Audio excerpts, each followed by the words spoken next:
Hello everyone, I am Sujit Kumar. Today I will discuss on the topic री-इंश्योरेंस। जी हाँ, आज हम लोग बात करेंगे री-इंश्योरेंस के बारे में, जिसका हिंदी होता है पुनर्बीमा, यानी कि वह बीमा जिनका फिर से बीमा कराया जाता है एक अदर कंपनी के साथ। तो आज हम लोग उसी टॉपिक पे डिस्कस करेंगे। जैसा कि बोर्ड पे हमने ऑलरेडी यहाँ पे लिख चुके हैं और आज आपके लिए हम कुछ स्पेशल नोट्स लाए हैं, ताकि हम कम समय में बेहतर चीज़ को आपको हम समझा सकें और बेहतर चीज़ जो हम बता सकें, मतलब शेयर कर सकें आप लोगों के बीच। तो बोर्ड पे हम इस चीज़ को ऑलरेडी राइट डाउन कर चुके हैं। तो चलिए हम लोग पहले जो हम लोग बोर्ड पे चलते हैं और उसको अच्छे तरीके से रीड करते हैं और उसके बाद हम लोग अंडरस्टूड करने का एफर्ट करते हैं, प्रयास करते हैं। ओके, जैसा कि री इंश्योरेंस में जो है, री इंश्योरेंस इसका होता है पुनर्बीमा हुआ, यहाँ इसका मीनिंग हुआ। जैसा कि फर्स्ट स्टेटमेंट हम यहाँ पे लिख चुके हैं कि री insurance is a contract between the री इंश्योर्ड, ओके, एंड द री इंश्योरर, यानी कि कॉन्ट्रैक्ट है ये।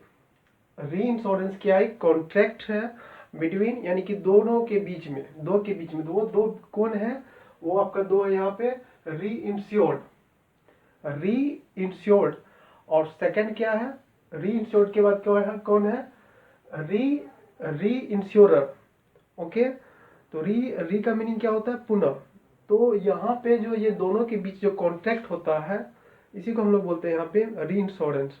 अभी आप इस चीज को पूर्ण रूप से नहीं समझ पाए होंगे, बाद में आप समझ जाइएगा। देखिए यहाँ पे क्या कहता है, नेक्स्ट टॉपिक्स में क्या कहता है।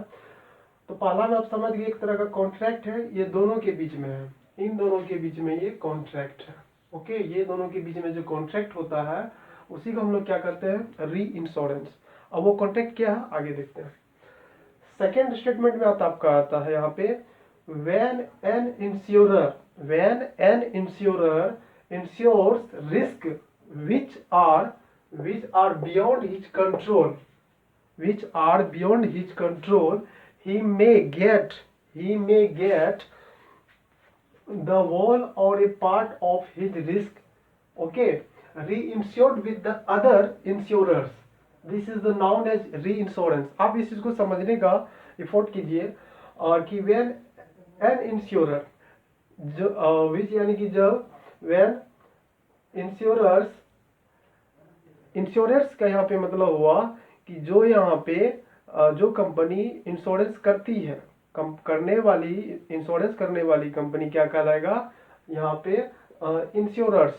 ओके, इंश्योरेंस में आप पहले से यहाँ पे जान चुके थे कि इंश्योर्ड जो होता है वो कौन होता है? इंश्योर्ड का मीनिंग होता है कि इंश्योरेंस कराने वाला पर्सन। ये क्या है? इंश्योर्ड मतलब इंश्योरेंस कराने वाला पर्सन। अगर हम किसी से कराते हैं इंश्योरेंस, तो वो हम जो कराए हैं तो हम क्या कराएंगे? इंश्योर्ड। और जो कंपनी से करवाते हैं इंश्योरेंस, यानी कि जो कंपनी करती है इंश्योरेंस, वो क्या कहलाएगा? इंश्योरर। तो ये बात जब आप समझ गए हैं तो आप इसको भी जल्दी से समझ जाइएगा। तो उसी तरह यहाँ पे कहता है व्हेन एन इंश्योरर, यानी कि जो कंपनी इंश्योरेंस करती है वो कंपनी यहाँ पे इंश्योर्स रिस्क, अर्थात जो कंपनी करती है इंश्योरेंस वो एक तरह का क्या लेता है अपने ऊपर?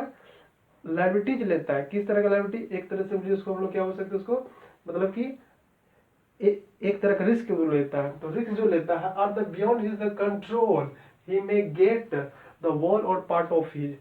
जब वो उनके ऊपर वहां पे बहुत सारा रिस्क आ जाता है, जो कंपनी करती है इंश्योरेंस, तो उस रिस्क को कम करने के लिए, वहां पे डिक्रीज करने के लिए, ठीक ना, तो वो अदर कंपनी में क्या करता है? एक तरह का कॉन्टेक्ट कर लेता है, अर्थात उस कंपनी से फिर से इंश्योरेंस करवा लेता है। तो यहाँ पे वॉल और द पार्ट ऑफ, यानी कि पूरा, यानी तो उसका कुछ पार्ट, हिस्सा, वो क्या करता है? अपने रिस्क को उसको री इंश्योर्ड करवा लेता है, री इंश्योर्ड करवा लेता है विथ अदर इंश्योरर्स, ठीक ना। जो अलग कंपनी है वो भी कंपनी जो है क्या करती है? इंश्योरेंस करती है। तो उस कंपनी से क्या करता है? अपने रिस्क को जो जो किया है वो बीमा, उस चीज को वो क्या करता है? अदर कंपनी के भी साथ फिर से उसका इंश्योरेंस करवा लेता है, ताकि मेरा लायबिलिटीज, मेरा रिस्क जो है कम हो जाए। इसका मीनिंग यही यहाँ पे आता है। ओके, आगे आप हम समझते हैं यहाँ पे, दिस इज नाउन एज री इंश्योरेंस, यानी कि यह प्रोसेस जो है, दिस इज यह पुनर्बीमा के रूप में जाना जाता है, के नाम से जाना जाता है। पुनर्बीमा यानी कि री इंश्योरेंस के नाम से ये जाना जाता है। ओके, और थर्ड में दिया हुआ स्टेटमेंट में, इट इज काइंड ऑफ सब insurance, it is kind of सब इंश्योरेंस, यह एक प्रकार का सब इंश्योरेंस है। क्या है?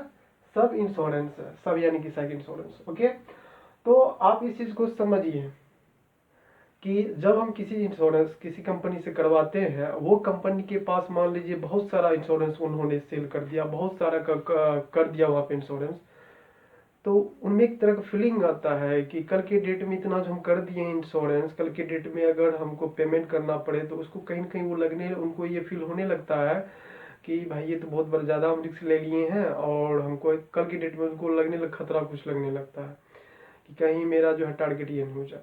तो वो क्या करता है, अपने लायबिलिटीज को वहाँ पे डिक्रीज करने के लिए एक तरह से अपने लायबिलिटीज का वो ट्रांसफर करता है अदर कंपनी के साथ, और वो अदर कंपनी भी क्या होती है, एक तरह का इंश्योरेंस कंपनी होती है।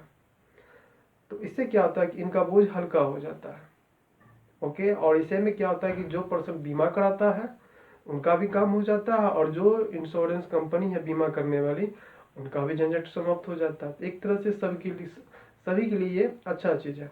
तो चलिए इसको हम लोग एक छोटा सा एग्जाम्पल लेकर के इसको हम लोग और से ज्यादा बेहतर तरीके से समझने का एफर्ट करते हैं। ओके, जैसे कि हमने एग्जाम्पल भी पहले से लिख चुके हैं ताकि कम टाइम में वीडियो बने। Okay, suppose x has insured property, suppose यानी कि मान लेते हैं हम यहाँ की एक्स जो है, x has insured property worth 20 lakh, यानी कि 20 लाख रुपीज का जो है एक्स जो है वहां पे इन्होंने इंश्योरेंस करवाया। इंश्योर मतलब क्या होता है, कराने वाला पर्सन। इस चीज को हमने पहले नोटिस यहाँ पे कर चुके हैं कि इंश्योर मतलब ये जो एक्स है ना, वो अपना 20 लाख प्रॉपर्टी का वो क्या करवाया, इंश्योरेंस करवाया। ओके, तो ये हो गया आपका इंश्योर्ड, कराने वाला पर्सन। चलिए आगे क्या कहता है, 20 lakh belonging to A B, belonging मतलब संबंधित, belonging to A B C and D, जो ए बी सी डी से संबंधित है, रिलेटेड है। ही फील्स दैट, फील यानी कि हम बोले थे ना आपको कि एहसास मतलब ये करने का, feel that the risk involve is too high, यानी कि जब ये इंश्योरेंस किया तो इस तरह से उनको जो फीलिंग आया कि काफी रिस्क जो है वो हाई है। अब इनका सॉल्यूशन क्या है, रिस्क अगर हाई है तो therefore he reinsures with Y company. Y एक कंपनी है, वाई एक कंपनी है, वो भी किस टाइप की कंपनी है, इंश्योरेंस वाली कंपनी है। वाई कंपनी है, इंश्योरेंस वाली कंपनी है। तो जब ये एक्स अपना कराने वाला पर्सन जो ये जो किया किससे, तो फिर क्या हुआ, यहाँ पे री इंश्योरेंस करवाया गया वाई कंपनी से। वाई कंपनी से क्या गया, फोर कितना का, 20 लाख का पहले था तो 10 लाख का ही कराया गया। तो अब यहाँ पे हम देखिए कॉन्सेप्ट क्या कहता है, कॉन्सेप्ट कहता है कि